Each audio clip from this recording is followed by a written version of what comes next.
Bonjour à tous et bienvenue dans Éléments de langage, le vlog qui vous aide à ne faire passer aucun message.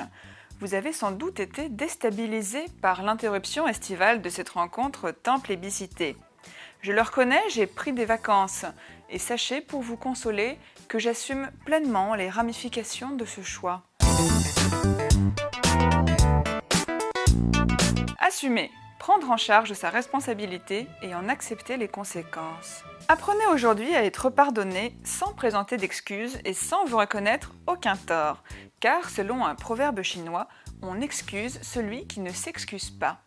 Ou, comme le disent les Anglais, don't explain, don't complain. Lorsque vous avez fauté, il est très important de surtout ne pas le souligner. Imaginons d'abord que vous n'ayez pas été découvert. Dans ce cas, tout va bien et vous pouvez dès maintenant ouvrir un nouvel onglet. Mais si vous avez été pris la main dans le sac, il faut vite faire acte de contrition sans perdre de votre superbe.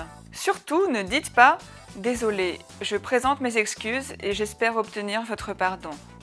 Vous risquez de paraître flasque, chétif et de catapulter votre interlocuteur à la position d'empereur avec le droit de vie ou de mort. Or, lorsqu'ils sont consultés, une fois sur deux, les empereurs baissent le pouce. Dites plutôt « Je reconnais la portée de mes actes qui ne sauraient être effacés.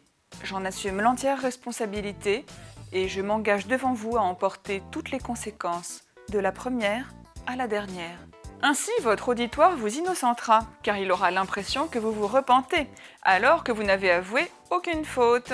Vous avez simplement relevé une évidence, le temps est linéaire, et donc chaque action a des répercussions. Il est temps malheureusement de clôturer cet épisode. Ce n'est pas forcément ce que j'aurais souhaité pour vous, mais c'est là ma responsabilité, dont j'endosserai tous les effets ricochets.